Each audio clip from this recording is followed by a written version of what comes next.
Olá, boa noite. Entrando no ar com mais um resumo do dia. O seu Jornal da Noite da Causa Operária TV, 24 horas no ar. Nessa segunda-feira, dia 23 de novembro de 2020.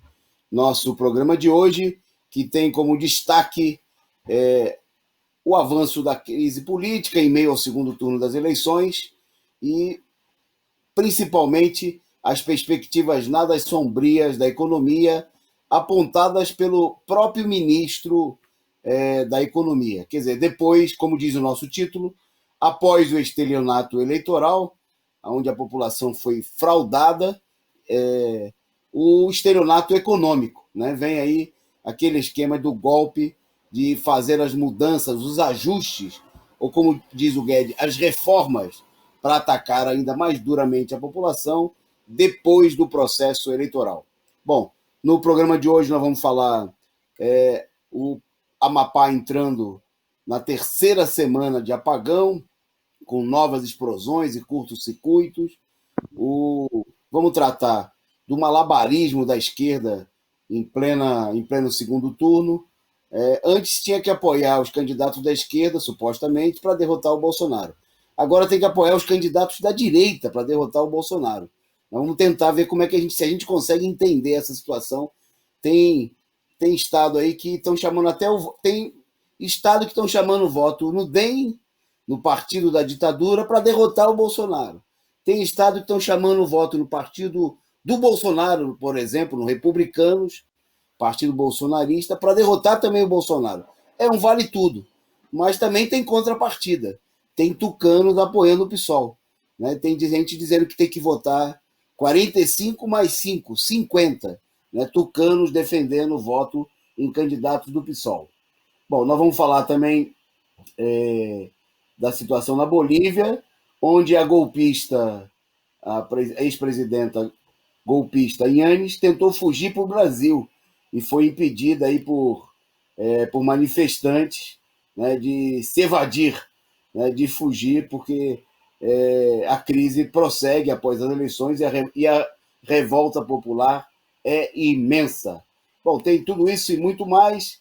Né? Nós vamos falar de alguns acontecimentos desse final de semana, destacar brevemente também as resoluções da Conferência Nacional do PCO, que vai ser o tema de destaque do nosso programa de amanhã, já que a conferência que foi realizada nesse final de semana prossegue ainda com a reunião do Comitê Central, dando um encaminhamento, fechando aí os documentos, as conclusões políticas, mas nós vamos tratar desse assunto. E para justamente analisar esses acontecimentos de hoje, né, o nosso resumo, na bancada comigo hoje, o companheiro Edson Dorta. Boa noite, companheiro Edson. Boa noite, Antônio Carlos. Boa noite aí os ouvintes, internautas e aqueles que acompanham o resumo do dia. Além dessas notícias, dá uma notícia para você, Toninho. O Rogério Ceni teve a primeira vitória no Flamengo, hein? Exatamente. Começando a organizar o time. E, bom, já que você falou em futebol, Edson, e mostrando aí o tamanho da crise, né, da pandemia, mais de 60 jogadores com Covid só na primeira divisão, e o seu time aí, o Palmeiras, estava todo mundo infectado, não é isso? Tinha quase 20 jogadores testaram positivo. Palmeiras, Santos, Atlético Mineiro, o Palmeiras tinha mais de 10 contaminados. Isso porque eles fazem teste, né, Toninho? Se a gente fizesse teste na população, a gente ia ver a real situação da pandemia, que não foi embora, pelo contrário, tende a aumentar ainda mais aí com essa segunda onda, né? É isso. Daqui a pouquinho nós vamos tratar também, vamos dar os últimos números da pandemia, que mostra exatamente isso que o Edson falou, né? Que longe é outro estelionato, né? Eles, durante a campanha eleitoral, deixaram de falar do assunto, disseram que estava tudo melhorando, né? Tudo ia ser melhor, né? E agora, obviamente, que era puro golpe eleitoral e a situação não para de se agravar. Vamos tratar disso daqui a pouquinho. Bom, vamos dar rapidamente uma boa noite, um salve para os nossos amigos internautas que estão nos acompanhando aqui. Pedir a todos vocês que compartilhem, né, divulguem aí o nosso programa nas redes sociais, no Telegram, no Twitter, nos grupos de WhatsApp, do Facebook, né? Vamos espalhar a audiência desse programa do jornal, desse canal combativo e revolucionário. Né? Agradecer e saudar a presença da Ana Matos, da nossa que nos acompanhamos aqui, da nossa companheira Cecília Maria, né? A Cristiane Rocha, muito boa noite, o Rui de Prade, né? Sou eu, a nossa querida Maria Ângela Abduche, que já chegou por aqui mandando a sua figurinha, o seu stick, muito obrigado, contribuindo com o nosso programa.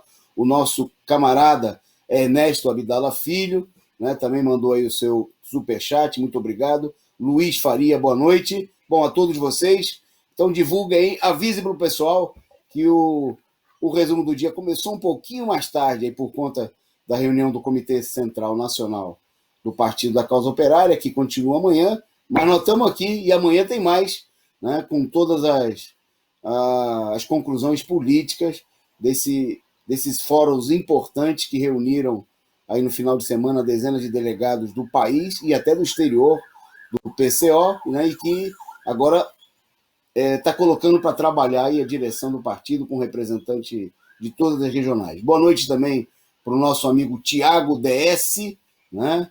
E atendam aí o chamado do Luiz Faria. Bora compartilhar para aumentar o alcance. É isso aí, nós já temos dezenas de companheiros nos assistindo.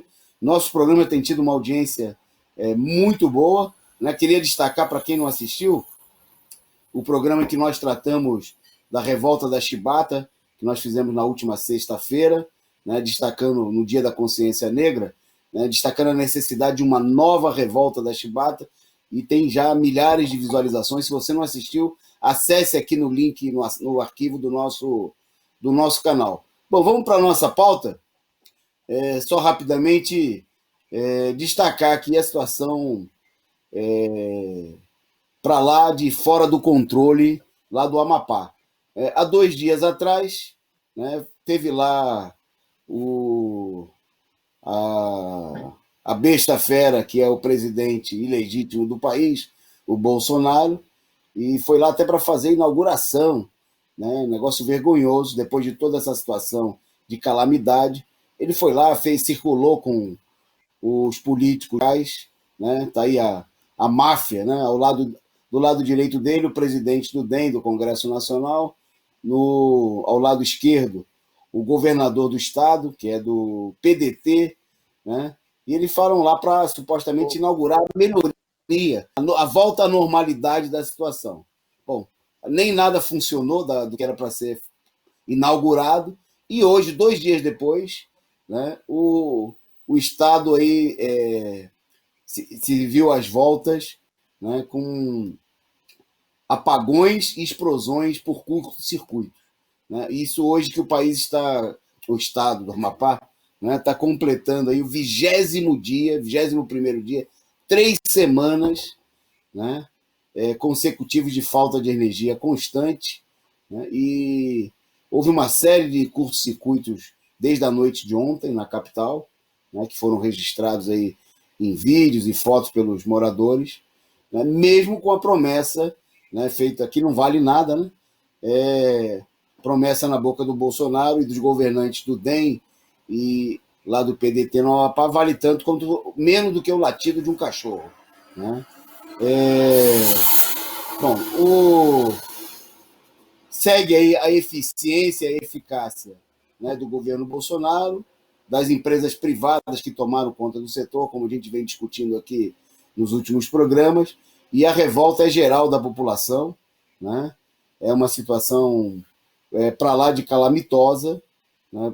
Tem muita gente, inclusive, morrendo aí por falta de condições, né? É um sofrimento, você imagina, é uma regra de coisa de você voltar aí quase 200 anos no tempo, né, das cidades aí, e sem condições, inclusive, porque os hábitos sociais, culturais, não tem, né, não tem luz de lampião, não tem esquema, né?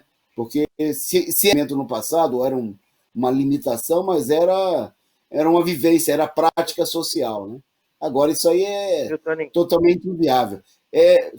Vou passar até a palavra para você, Edson. Isso aí é uma demonstração de como tudo vai funcionar direitinho se privatizar tudo, como eles querem, como é o caso dos Correios. Vai ficar tudo funcionando tão bem como no Amapá, né? Então, eu acho engraçado que no correio, né? Saiu até um meme engraçado. No correio a pessoa ela fica 2, 3 dias uma encomenda presa lá, sei lá, um celular, um tênis, fica presa 3 dias e já começa a fazer propaganda nas redes sociais de que tem que privatizar o correio, né?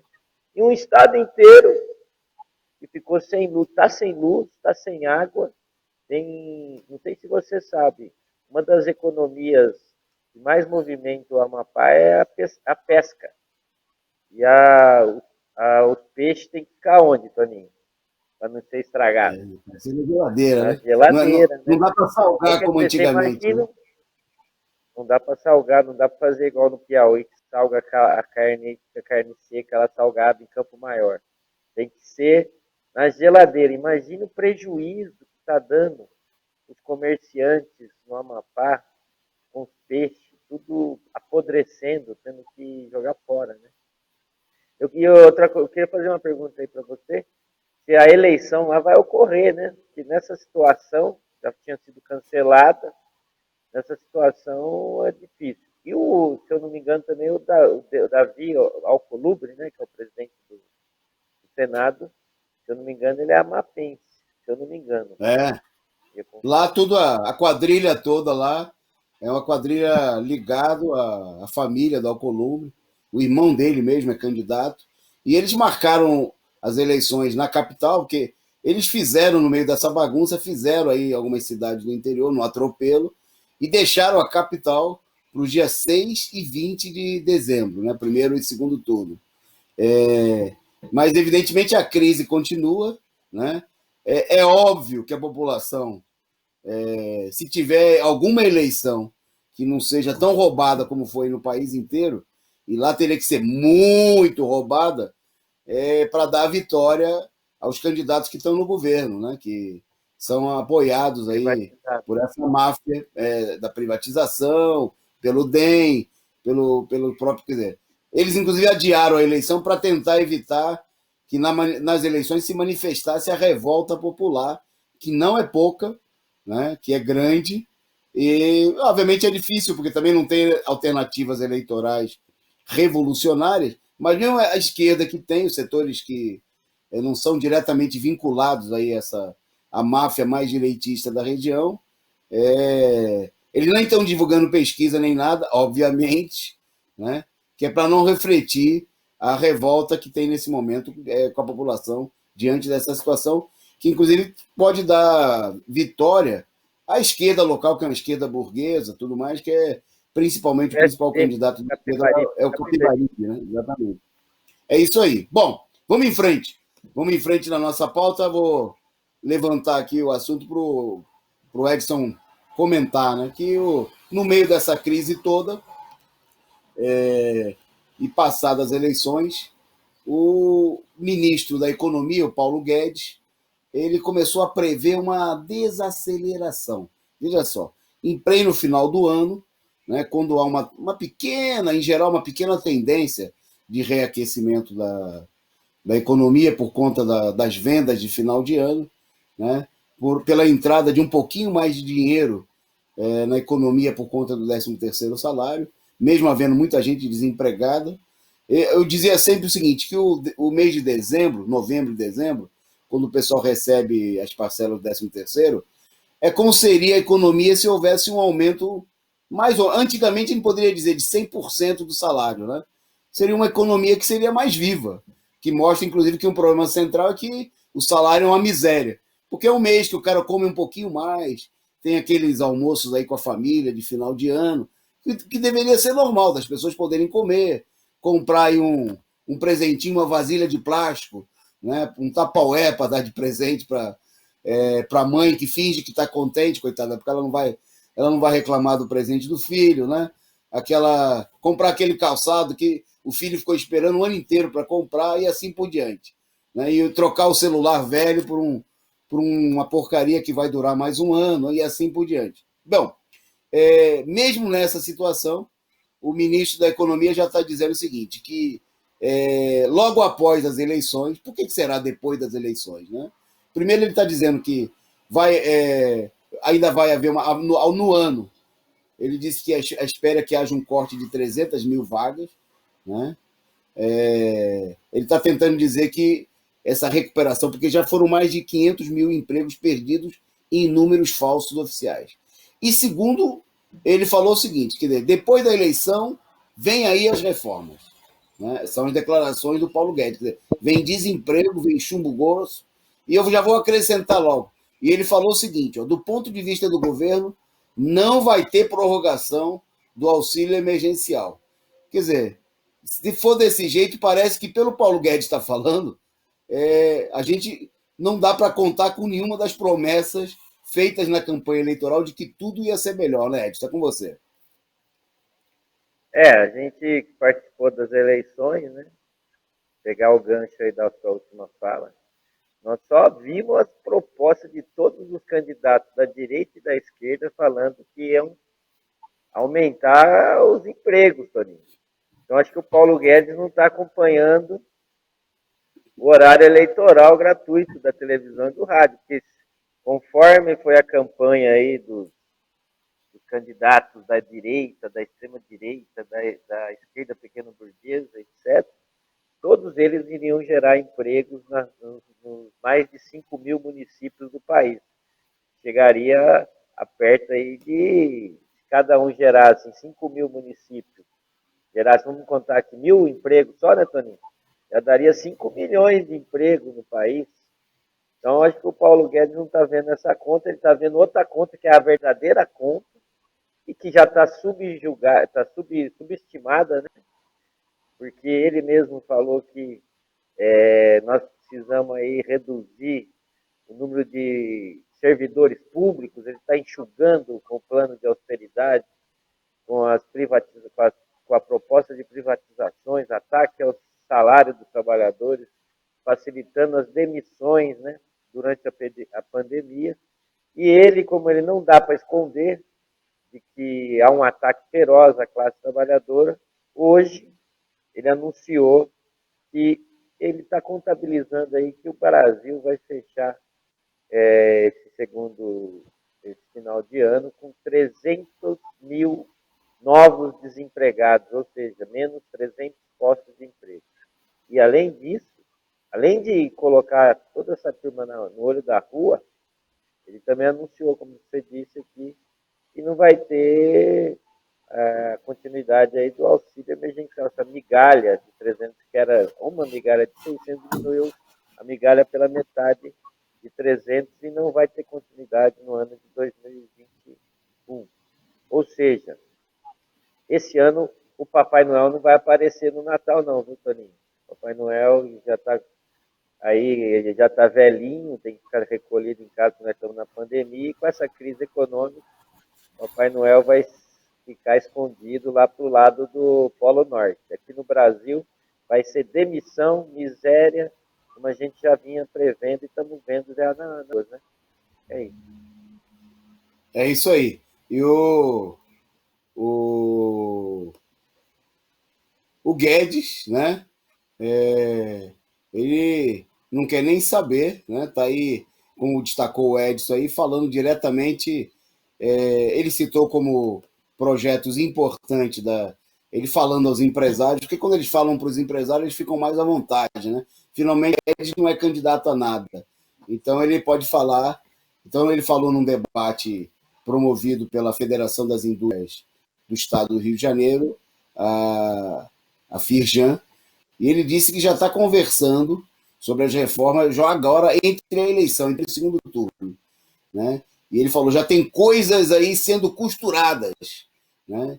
E ele citou, por exemplo, a regulação da autonomia do Banco Central, a nova lei do gás e o novo marco da cabotagem como pautas de custo baixo político, como ele chama, mas ele disse que reformas estão vindo, disse ele. Temos pauta mínima que deve avançar, né? Ele elogiou o fato de que o BC independente está aí e tenho certeza que logo a Câmara aprova mais. Sonho de mais de 40 anos de despolitização da moeda, que é essa política, elogiou aí a política entreguista, né, de deixar o Banco Central sob o controle diretamente dos banqueiros. Bom, antes da gente seguir, agradecer aqui a participação, a presença da companheira, nossa querida amiga Rosa Cavalcante, que chegou aqui mandando a sua figurinha e mandando aí o seu salve para todos os companheiros. Beijos e boa noite para todos. Muito obrigado, Rosa. Sigam aí o bom exemplo da Rosa, né, do Ernesto Abdala, da Maria Ângela Abducci, que chegaram por aqui e já chegaram contribuindo, né? Nosso canal precisa muito da sua contribuição, canal que não tem rabo preso com as empresas capitalistas, com os patrões, e que não está comprometido com apoiar nenhum golpista, né, e nenhum defensor de interesses que não sejam os interesses dos trabalhadores. Nós vamos falar disso aí daqui a pouquinho. Saudar aqui também a presença, a participação do nosso amigo Fernandes da Silva, da companheira Angelina, né, lá de Campinas, o Juju Sunlight, dizendo banqueiros donos do Brasil, ao vivo. Bom, em nome deles, reflexão sempre, né, e todos vocês que estão por aí. Saudar aqui a atualização da assinatura, né, do camarada Luiz Faria, né, seja muito parabéns aí pela renovação, pela validação atualizada para assinatura, para contribuir conosco aqui. A Rosa Cavalcante destacando que a Erundina está chamando a Marta de traidora. Duas cobras em disputa aqui na eleição em São Paulo. A Marta, né, que votou no impeachment, é traidora mais recente, né? Rompeu com o PT e para votar no impeachment da Dilma e entrar no governo do Temer. E agora está apoiando o Bruno Covas. E a Erundina, que é bom lembrar, né, que depois rompeu com o PT para entrar no governo do Itamar Franco, o governo que pariu o FHC e os maiores ataques de todos os tempos dos trabalhadores até agora. A disputa está sendo para tentar superar o que fez, né, o governo FHC, que foi, né, gestado no governo que a Erundina participou, né? O governo do Itamar Franco, no começo da década de 90. Né?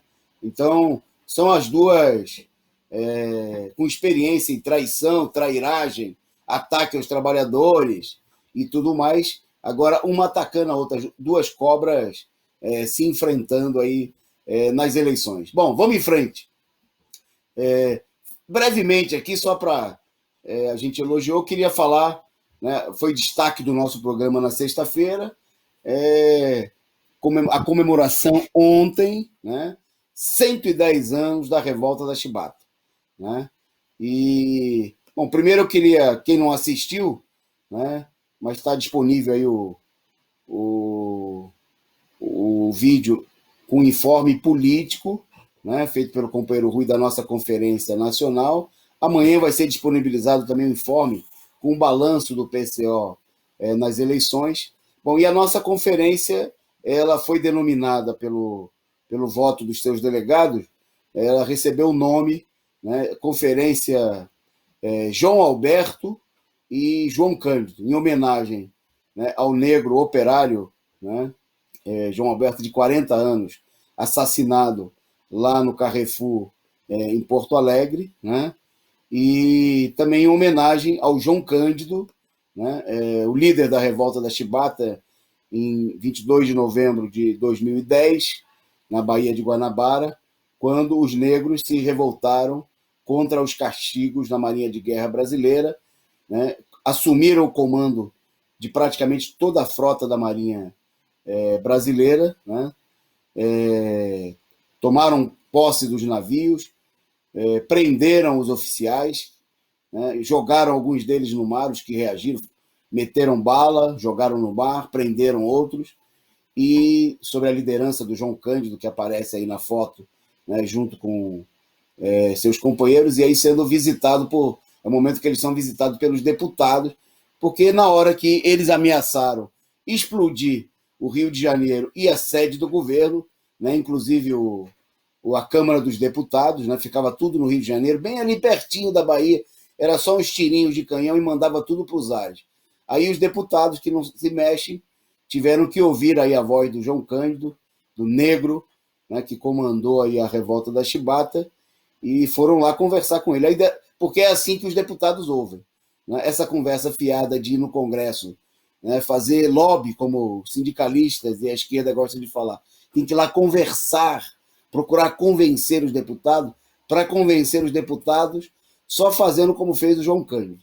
Né? Tem que apontar os canhões para o Congresso, né? Apontar as armas que os trabalhadores tiverem às mãos, cercar o Congresso, aí o pessoal parece que melhora a sonoridade, né? Aí a voz dos trabalhadores se faz ouvir. Né? Foi assim que aconteceu com o João Cândido, esses canhões aí de navios poderosos como o Bahia, o Minas Gerais na época, né? Quando o Brasil tinha a terceira maior frota da Marinha de Guerra do mundo, não era pouca coisa, pelos navios que havia comprado da Inglaterra, transformaram o Brasil numa potência naval naquele momento, por um determinado período. E no começo, a gente falou aqui, né, todo mundo dizia, esses crioulos aí não vão conseguir fazer nada com esses navios. Né? Ameaçaram, inclusive, eles ameaçaram bombardear os navios, né, a partir dos fortes na Baía de Guanabara. Os negros, os pé rapados, pé no chão da Marinha, comandaram o navio, afastaram os navios quando foi preciso da Bahia para não serem atingidos, né, tomaram conta da situação, né, e se insurgiram contra o castigo da chibata, né, de serem chicoteados por abuso, obviamente, dos oficiais brancos da Marinha. Bom, e a nossa conferência entendeu, né, um momento, não era só um momento de lembrança, mas infelizmente a chibata ela continua hoje, e o que a gente viu, né, nesse final de semana, desde sexta-feira, que aconteceu lá no Carrefour e foi mostrado em todo o país, é prova disso. E o que falta é justamente que nós precisamos de mais revoltas da chibata. Né? Não basta fazer protesto e escrever frases nas ruas. Tudo bem, vale a manifestação cultural, mas a gente precisaria ter muito mais do que isso aí para enfrentar essa situação, que não é o único caso. Né? Nós vamos mostrar aqui agora, tem a imagem aí, a produção podia colocar para a gente, de um caso, por exemplo, da PM espancando uma mulher grávida. Está aí, tá a imagem. Primeiro tem a própria imagem do João Alberto sendo assassinado. Né? Pode colocar aí para a gente, produção. Né? Essa imagem que correu o mundo, né? A covardia, a brutalidade. Eles já arrumaram aí motivos para tentar... Bom, primeiro a gente viu a campanha sórdida do Carrefour aí pedindo desculpas.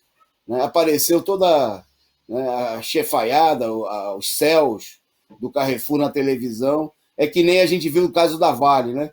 Depois que estaram centenas de pessoas, eles aparecem com aquela cara cínica na televisão, pedindo desculpas, dizendo que eles têm preocupação social, né? Dizendo que eles estão tomando medida. Aí apareceram... Né? Me chamou a atenção, Edson, que apareceu o presidente na América Latina, no Brasil, do Carrefour, e ele dizia o seguinte: nós do Carrefour nós não temos problema com isso. Nós temos milhares de trabalhadores negros, 57% dos trabalhadores são negros. É óbvio, é a mão de obra mais barata, né? A mão de obra mais barata do que um escravo.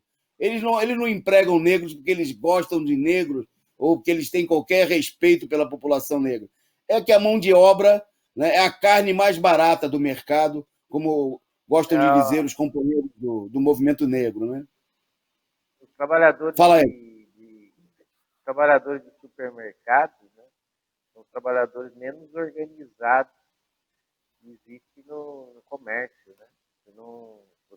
Tem trabalhadores lá que trabalham de segunda a domingo, com folga uma vez por semana, quando o chefe escolhe ainda. O chefe que escolhe qual que vai ser a folga dele, em turnos abusivos. Né? Foram também o pessoal do supermercado que não parou durante a Covid. Né?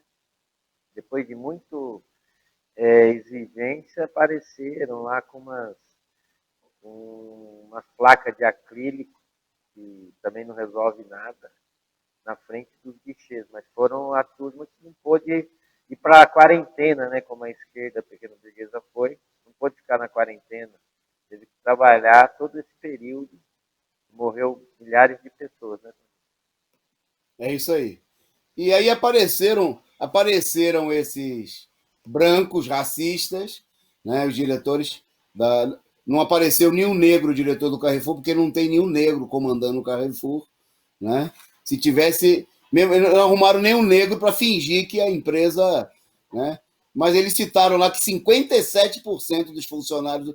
os que limpam o supermercado, os que carregam as caixas, né? Os que trabalham na dureza dos caixas do supermercado, e até os seguranças que são contratados para bater, muitos deles são negros. Não eram aí no caso dos que mataram. Bom, teve protesto em todo o país.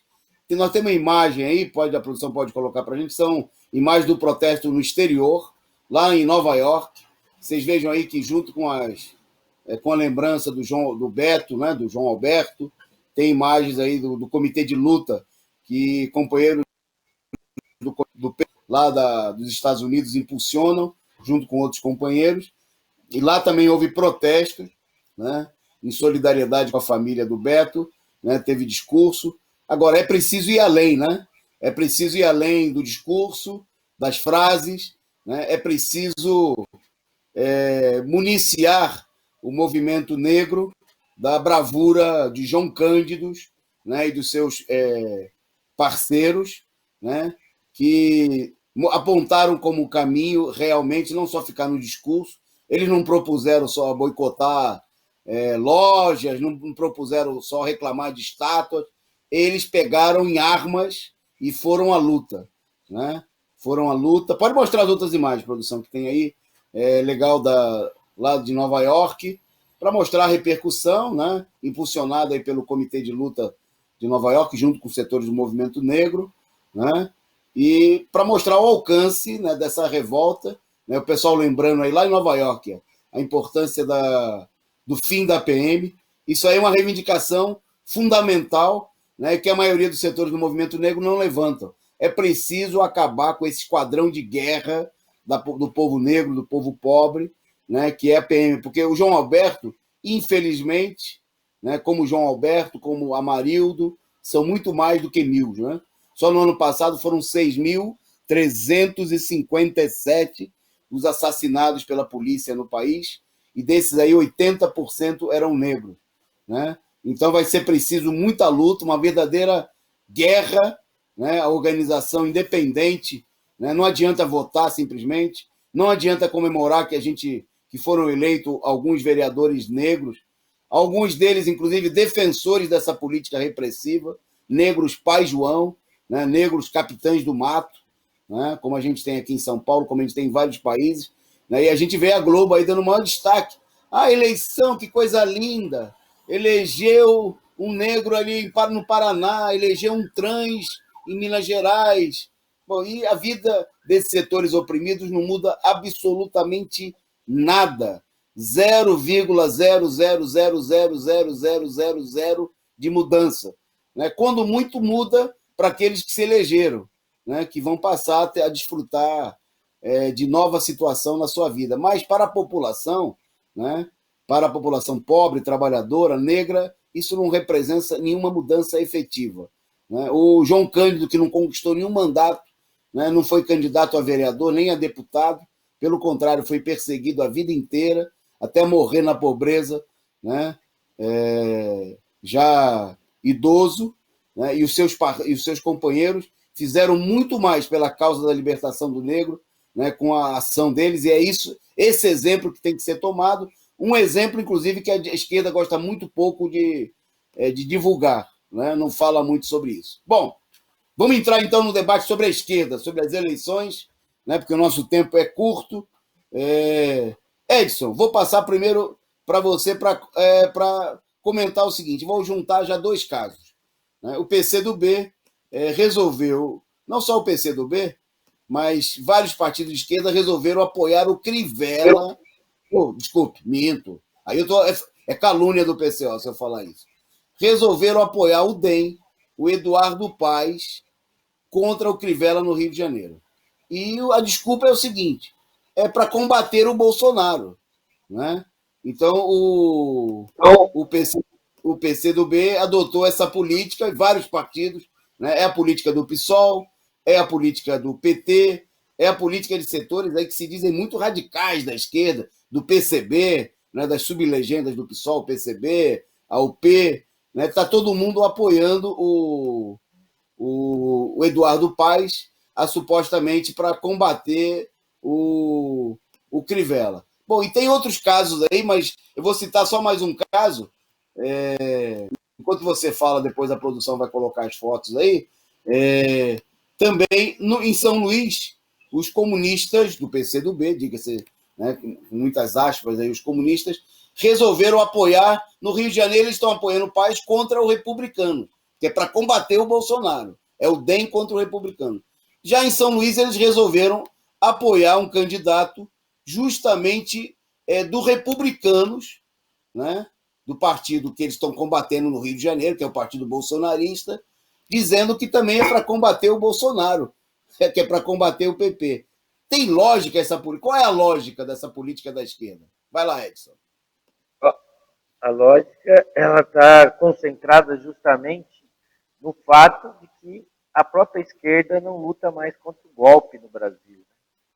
Porque se você discutisse a questão a partir do golpe e mostrasse que o bolsonarismo é o aprofundamento do golpe, você teria que recusar todos esses candidatos. Então, eles apresentam, de acordo com a conveniência, né, dos lugares onde eles estão, eles apresentam candidatos golpistas que fazem a mesma coisa que Bolsonaro, ou seja, fazem reforma da Previdência, apoiaram a reforma trabalhista, querem que o Guedes privatize as empresas públicas, né? Eles apresentam esses daí como o mal menor, né, Toninho? Só que também de acordo com a conveniência do local. Porque, por exemplo, o PSDB está com os partidos bolsonaristas.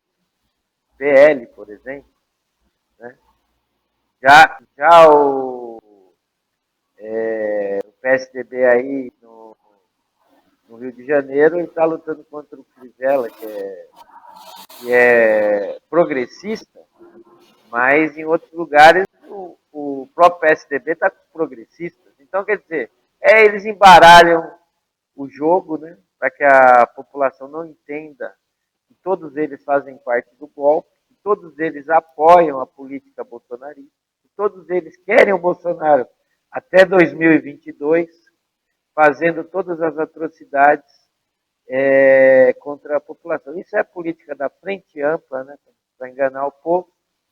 O PCdoB é o maior defensor, na esquerda dessa frente ampla, junto com o PSOL. E eles querem, de todas as maneiras, na verdade, isolar o PT da situação política. Por isso que o PCdoB, inclusive, saiu em vários locais, sem aquela tal... Desde quando o PCdoB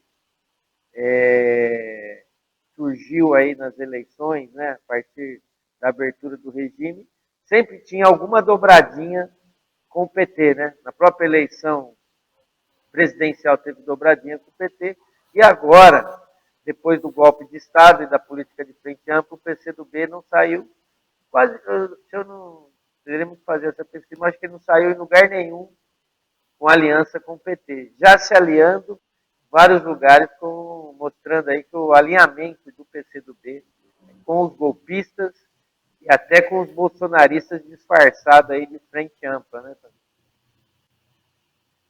É isso aí, Edson. Como aqui a gente mata a cobra e mostra o pau, a produção botou as imagens, só falar rapidamente sobre elas, né? Essas duas últimas imagens, vou até pedir para a produção devolver aí para a gente, que é o seguinte. Primeiro, a gente tem aí o caso da Paraíba. Né? Bom, no Rio de Janeiro, eles estão apoiando o DEM, né? O Partido da Ditadura Militar, o candidato do partido do... Essa foto é importante. Isso aí são os dois candidatos que estão disputando o pleito lá na Paraíba. Então, o PCdoB está apoiando, né, o candidato Cícero Lucena, que é esse candidato à esquerda, que é do PP, né?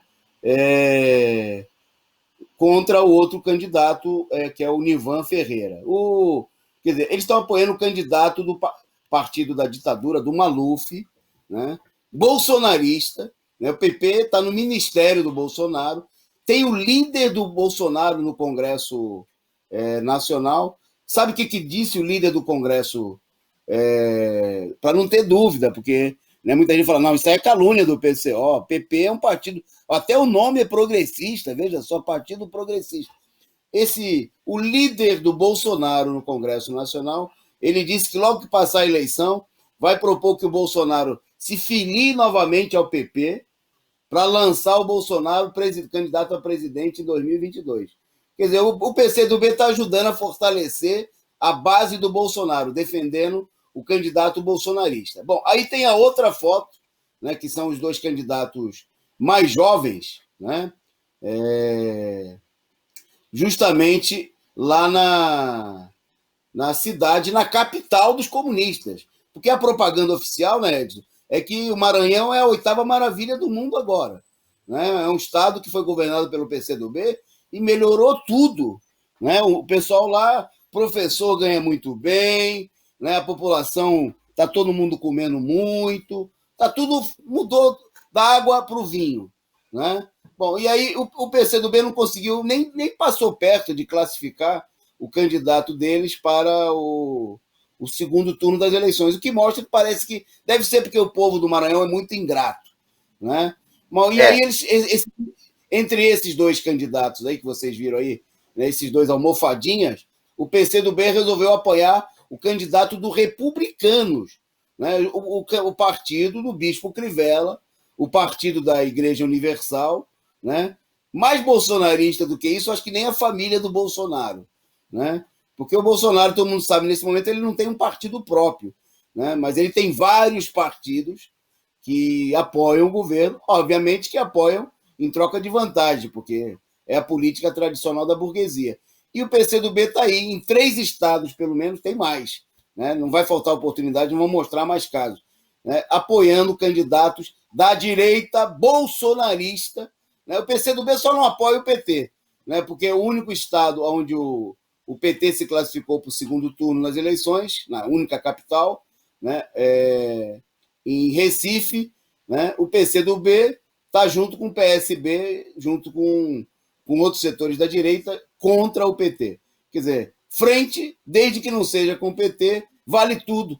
Né? Lógico que tudo é para derrotar o Bolsonaro, inclusive ficar junto com os bolsonaristas. Bom, mas agora eu vou dar a palavra para o Edson, porque tem um outro exemplo muito bom, né, dessa loucura da esquerda, que muita gente fez propaganda dos candidatos a prefeito eleito pelo PSOL, o crescimento do PSOL. Né? O PCdoB elegeu no primeiro turno 4 prefeitos. Fala aí sobre... O Edson tem notícia aí sobre esses prefeitos. Vai lá. Pelo menos um deles. A burguesia nacional, né? A burguesia nacional vem fazendo aí a propaganda de que o PSOL é o nova esquerda nacional, grande vitorioso das eleições, né? Acompanhado aí também pela euforia da esquerda pequena burguesa, na ideia de que o PSOL seria a nova esquerda aí para tirar a gente aí do bolsonarismo, né, Tony? Tirar a gente aí do reacionarismo social, do crescimento da direita. E a gente já tem muita estrada aí corrida durante esses últimos anos, a gente já conhece os candidatos que o PSOL elege, né? Um deles, a gente recorda muito bem, que é o Cabo Daciolo, que entrou no PSOL no Rio de Janeiro e, logo na sequência, já queria lá acabar, inclusive, com a República, queria transformar todo mundo na monarquia, falando que o poder tem que emanar de Deus. E agora nós temos mais um, né? Será o novo Cabo Daciolo? É o prefeito eleito pelo PSOL, Ribas do Rio Pardo. Em Ribas do Rio Pardo, a cidade onde ele foi eleito, é o prefeito, o candidato a prefeito que foi eleito pelo PSOL se chama João Alfredo. João Alfredo tem tudo a ver com o PSOL, olha só. Ele tem nada menos do que ele é um milionário. Ele declarou lá seus bens no valor de 7,21 milhões. Sabe? Todo mundo sabe também que eles declaram muito menos do que eles possuem, né, Tony? Mas a declaração dele já é absurda. É 7,21 milhões de reais. Ele tem, além disso, 500 hectares de terra, lá, mais de 450 cabeças de gado, um escritório de advocacia, 3 carros e entre outras coisas. Né? E também tem mais coisa. O candidato da nova esquerda aí, do PSOL, né? Ele é contra o aborto, ele acha um absurdo você não prender, não criminalizar as mulheres no Brasil que fazem aborto. Ele também é contra a ideia de a gente descriminalizar, não é nem as drogas, é a maconha mesmo. A maconha, só a maconha ele já é contra, acha que nós temos que meter a molecada aí na cadeia, né? E ele, obviamente, com tantos, aí está aí a carinha dele, com tanta terra que o cidadão possui, ele é contra também, obviamente, a desapropriação de terra, né? Ele é a favor só de desapropriar com consenso, ou seja, quando o cara está querendo vender e faz aqueles esquemas bem malandros para que o Estado compre o valor da terra dele a preços absurdos, né? E aí, mas ele é contra o MST, ele acha que isso aí não deve acontecer. E ele, inclusive, dá uma declaração muito interessante. Ele fala o seguinte, a declaração dele. O PSOL seria a ala da esquerda racional. Ó, são racionais, porque, como a gente viu aí pela própria declaração, né, do tenente-coronel que apoia o Boulos aqui em São Paulo, né, da PM, né, Tony? Ele anunciou que o Boulos ajudava a polícia aqui a desapropriar os terrenos, como aconteceu lá em Budas Artes. Ele relata no vídeo dele que o Boulos ajudava, não colocava nenhum problema, inclusive facilitava a vida da PM na desapropriação de terra. Acho que essa é a questão racional da esquerda que o João Alfredo quer passar. A esquerda séria foi o que fundou o PSOL em 2004, uma dissidência do PT. Temos algumas pautas do PSOL nacional que nós não discordamos, que nós discordamos totalmente. Aí ele apresenta qual que é. É a questão do aborto, é a questão da descriminalização das drogas e somos contra a invasão de terras, né? Até porque ele acha que esse pessoal que invade terra é tudo safado, sem vergonha. Então tá aí, novo prefeito do PSOL, entre os 4 prefeitos do PSOL eleitos nessa eleição fraudulenta e antidemocrática, a mais antidemocrática da história do Brasil, depois da ditadura militar, eleito aí um candidato socialista. Ele é socialista, Toninho? Podemos dizer que o socialismo com liberdade, né? Esse prefeito aí, João Alfredo, marque o nome dele que daqui a uns dias nós vamos ver como que o socialismo vai ser aplicado na cidade de Ribas do Rio Pardo. É isso aí. Eu mandei aí, produção, no link aí, com a imagem, que a gente colocou uma imagem errada, que não era o João Alfredo, não. Mas tem aí no site aí. Eu só queria destacar que ele já foi candidato, não é que ele é um novato no PSOL, né? Ele foi candidato ao governo lá do Mato Grosso. E naquela época, grupos do próprio PSOL, setores da esquerda do PSOL, denunciaram, né, que ele era um latifundiário, que ele era um candidato inimigo da ocupação de terra pelos sem terra, né, porque ele é totalmente contra a reforma agrária. Está aí a imagem dele, ó. Você dá para ver que ele está com a pança bem nutrida. Né? É o socialismo, deve ser o socialismo que ele está vivenciando lá, né, nos seus 500 hectares, como o Edson destacou. Né? É um candidato totalmente reacionário contra o aborto. E eu gostei da comparação que o Edson fez no começo, que é a comparação com o Cabo Daciolo, né? Porque o PSOL ele é uma incubadora de direitistas. Né? O Cabo Daciolo é só um dos muitos exemplos. O Cabo Daciolo que foi eleito pelo PSOL deputado no Rio e depois virou até candidato a presidente da República, pregando aí que ele tinha ouvido Jesus. Ele ouviu Jesus antes da Damares, né? Damares ouviu Jesus na Goiabeira. O Cabo Daciolo ouvia Jesus no monte. Nós falamos do Amapá no início daqui do programa, né? O PSOL ele teve um prefeito no Amapá, não lembro o nome dele. É o Clésio, tá lá até hoje. Tá lá até hoje. Ele saiu do PSOL, mas continua prefeito da cidade. A primeira ação dele foi brigar com os estudantes e com os motoristas. Acho que ele é meio discípulo da Erondina, né? Brigar lá e pediu para a polícia descer o cacete lá no movimento dos estudantes e do problema do aumento da passagem do ônibus em Macapá. Ok, Edson. Bom, só rapidamente, então, destacando que por essas e por outras, né, os candidatos do PSOL estão recebendo aí os mais variados apoio. Né? O tempo nosso é curto, mas queria destacar aqui, né, que lá em Belém do Pará, né, mas também aconteceu aqui em São Paulo, o Partido Verde, todo mundo sabe que é uma sublegenda do PSDB, né? Um partido aí que teve junto com o Sérgio no governo Alckmin, que é direitista, está aí o Partido Verde. E a juventude do PSDB resolveram apoiar o candidato do PSOL. Né? O dirigente da juventude do PSOL, ele tirou um comunicado, né?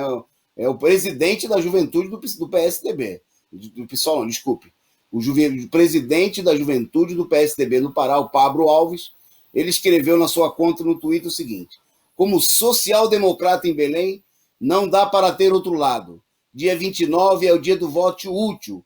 45 mais 5, igual a 50. É o PSDB votando no PSOL, o candidato à esquerda que a direita gosta. Né? Eu queria só destacar para vocês, né, a gente... o jornal O Estado de São Paulo, né, tirou nesse final de semana um editorial para exaltar o Boulos, né, falando aí da sensação. Depois a gente mostrou aqui na sexta-feira, né, um coronel da PM elogiando o Boulos, né, porque pelo caráter ético, pela serenidade, né, pela postura do Boulos em agir quando a polícia precisava desocupar, promover a desocupação, a reintegração de posse, né, como eles gostam de falar. Na realidade é expulsar, né, gente pobre, gente humilde, né, que ocupa um terreno, ocupa um prédio porque não tem onde morar. E o coronel gravou um vídeo, fez questão de gravar um vídeo para elogiar o Boulos, dizendo que ele sempre colaborou com as desocupações, né? Que ele era uma pessoa que agia sempre com muita compreensão com a polícia. Né? Bom, e aí o Estadão publicou, eu queria só ler um pequeno parágrafo do editorial publicado ontem pelo Estado de São Paulo. Né? O jornal mais direitista, mais conscientemente direitista, mais consequente na sua política reacionária. Né? Ele fez um editorial que é uma verdadeira ode ao Guilherme Boulos. Então, um parágrafo diz o seguinte: Guilherme Boulos, do PSOL, mostrou-se amadurecido. Deixou de lado o figurino agitador que marcou sua carreira como líder dos sem-teto de São Paulo para agregar apoio a seu projeto político, o que foi suficiente para se viabilizar como um candidato de esquerda competitivo numa cidade que, desde as eleições de 2016, repudia fortemente o PT e tudo o que o lulopetismo representa.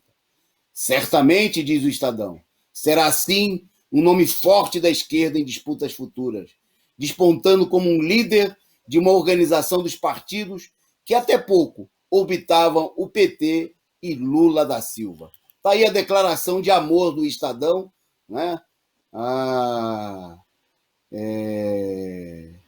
Que a produção até destacou aí para a gente no texto, eu agradeço. Né? Uma verdadeira declaração de amor do Estadão. Não é a primeira declaração, né? A Veja elogiou, a Folha de São Paulo fizeram aberta campanha. Né? Amanhã não vamos falar mais desse assunto quando a gente falar do balanço da conferência, mas é evidente que a eleição mostrou que o Boulos chegou ao segundo turno, né, como beneficiado pelo roubo, pelo desvio dos votos do PT, pela manipulação das pesquisas, que diziam que o PT não tinha nenhuma chance, absolutamente nenhuma. Né, que o Tato era um candidato tão ruim que estava empatado comigo, lá com 1% nas pesquisas de intenção de voto. Então, né? Você caiu bastante de 1%. Uma fraude total, né?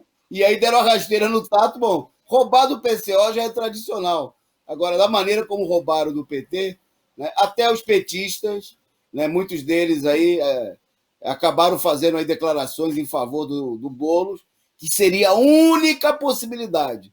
Né? E agora a gente vê por quê. Né? A declaração sem nenhuma dúvida de que o Estadão, a Veja, a Folha, o Globo, está todo mundo interessado em ter o Boulos aí como uma nova liderança em substituição ao Lula, né, um elemento da classe média, reacionário, né, com amplo apoio na direita. Bom, para a gente finalizar o programa, vamos fazer aqui uma breve notinha. Né? Bom, o próprio Dória apareceu aí defendendo a política de frente ampla com a centro-esquerda, frente ampla defendida pelo Boulos e pelo PCdoB. Né? Então o Dória fez declarações aí dizendo que ele mesmo defende uma frente ampla com a centro-esquerda para 2022. Né?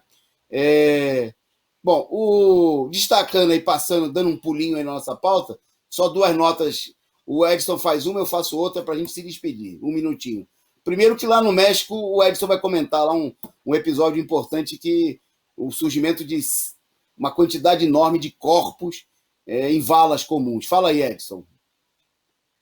Foram encontrados aí 113 corpos numa vala comum, clandestina, né, Toninho? Lembra muito a época aí dos anos de chumbo aqui no Brasil, em Peru. Né? Essa é a notícia e a gente precisa ficar esperto aí, observar bem o que está acontecendo. As covas clandestinas já estão surgindo, aproveitando inclusive a Covid, né? Para aproveitar e enterrar gente aí que a gente nem sabe que está sendo enterrado. Tá, e por último, eu vou destacar aqui, brevemente, que a ex-presidente golpista da Bolívia, a Jeanine Áñez, né, ela tentou fugir da Bolívia. Ele sabe para onde que ela queria vir? Queria vir para o Brasil. Ela que aparece aí na foto toda feliz e sorridente, quando era empossada pelos militares golpistas, né, que deram o golpe e expulsaram o Evo Morales do país, né, e impuseram uma ditadura militar, né, diante das manifestações que impediram que a direita fraudasse as eleições na Bolívia. Que é assim, só assim, né, que é possível caminhar no sentido de uma derrota efetiva da direita, através da mobilização. Né? Bom, e hoje ela tentou aí pegar um avião num aeroporto secundário aí de uma província boliviana, e os manifestantes cercaram o avião e impediram que ela se evadisse para o Brasil. Ela ia fugir para o Brasil, porque o que está mostrando, inclusive, apesar da eleição na Bolívia ter eleito um candidato bastante conservador da direita, o clima de radicalização não é. A Yanis não é a primeira dos integrantes do governo, já vários fugiram, alguns para os Estados Unidos. A Yanis deve estar meio sem dinheiro aí, que está querendo fugir para o Brasil, né? Não é um bom lugar para se fugir. Para lugar nenhum dos Estados Unidos tem 250 mil mortos, né? O Brasil já tem 170 mil nesse momento, né? A gente termina por aqui agradecendo muito, muito aí a participação de todos vocês, muita gente assistindo aí o nosso programa. Compartilhem o link. Amanhã a gente volta. Só um minutinho, já passo a palavra para você despedir e dar seu recado final. Amanhã a gente volta. Uma parte da nossa programação ainda vai estar meio truncada. Nós estamos realizando o segundo e último dia da reunião do Comitê Central do Partido para organizar a luta no próximo período, por fora Bolsonaro, a campanha pelo voto nulo, que foi a posição da nossa conferência. Amanhã a gente volta falando das resoluções da conferência, vamos mostrar fotos e tudo mais, mas eu agradeço a presença de todos, e o Edson encerra o programa aí. Vai lá, Edson. Não, eu ia dizer isso que você disse no final, que era a deliberação do voto nulo em todas as eleições no país, diante da fraude, diante do fato de que os golpistas estão aí manipulando as eleições com a ajuda da esquerda. Boa noite. Beleza, se você quiser saber mais detalhes, amanhã, não perca. Acabou o programa.